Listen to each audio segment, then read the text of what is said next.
Hello, Michelle back with another spooky Reddit story for you.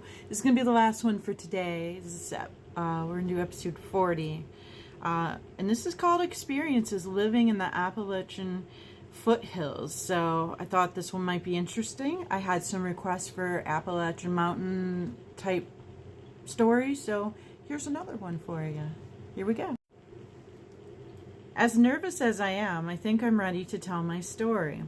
I grew up in a small town in northern Alabama in the foothills of the Appalachian Mountains. Ever since I was a baby, I had lived in trailers, singles, double wides, and secluded areas and with acres and acres of land. The only exception to that was living with my stepdad in his house for a short period of time. My mom especially was keen on privacy and did not like having close neighbors that weren't family. And even then, she still didn't love having family neighbors close by either. She grew up in a very isolated area, so that's just how she always was. When I was 4 years old, I'm now 24, and this was just posted a couple months ago on Reddit for you guys so that you can kind of get an idea of the timeline. My mom met my stepdad.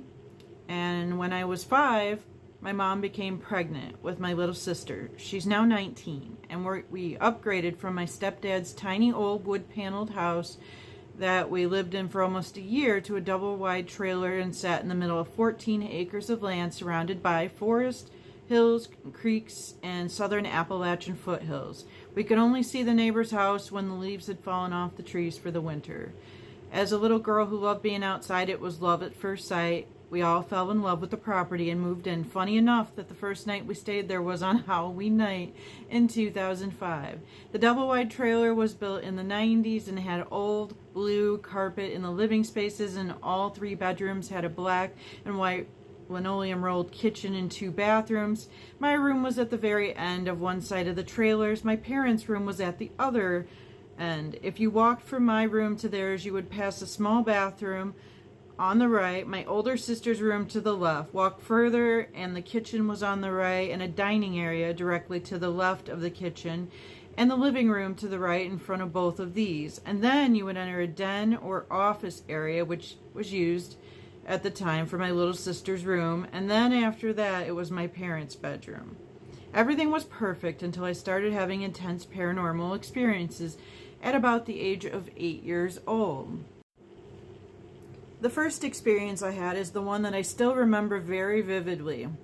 My parents, mom and stepdad, admittedly were not perfect, and they spent most nights out in the detached garage drinking. They had a pool table set up and made the space into their own hangout spot. With this, myself, my sister, who was older than me by 6 years, and my little sister were left alone in the house a lot. One night, my parents were out in the garage, and my sisters and I had been playing in the house. And I don't remember exactly what we were doing, but I remember it had a fair amount of chasing each other around. In this instance, my sister took off running, and I chased after her. As I ran past the kitchen area and came towards the den area, I was stopped dead in my tracks by something. I thought I was imagining it at first. Right at my feet, about a foot in front of me, I saw a little girl looking up at me and rocking back and forth.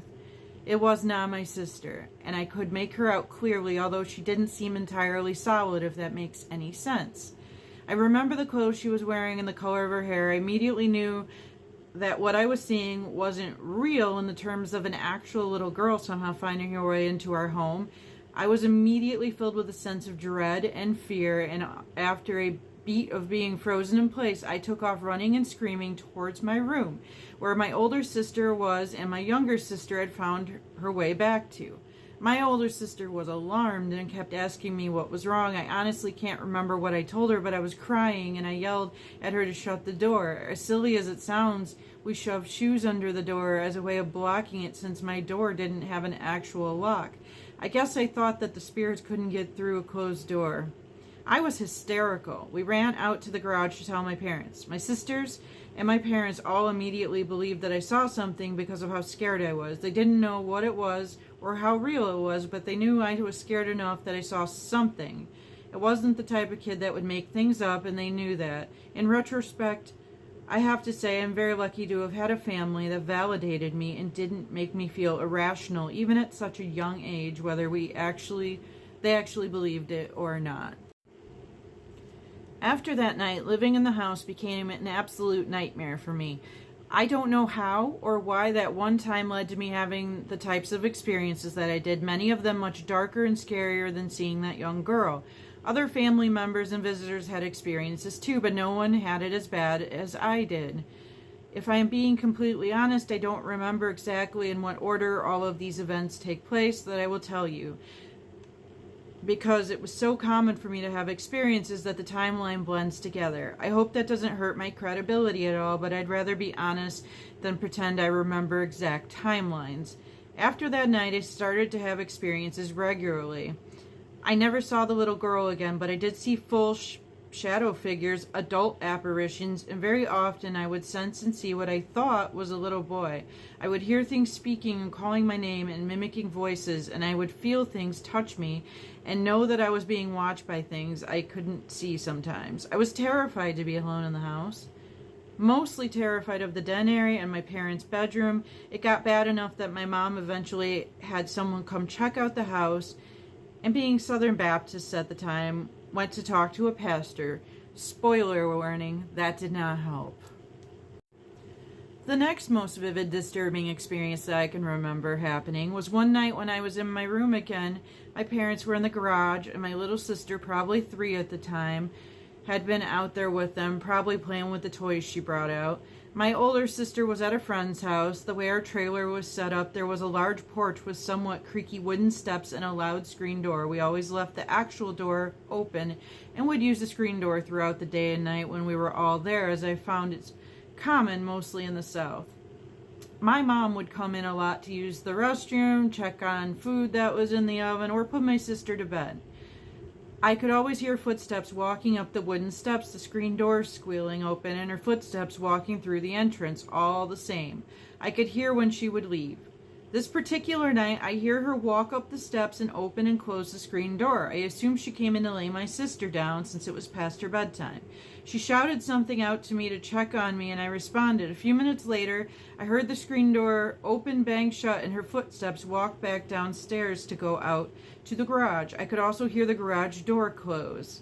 My door had been open the whole time, and anyone who's ever lived in a trailer knows you can actually hear anything and everything that's being said out loud. As I was laying there, I heard a voice that sounded like my mother's talking to my little sister.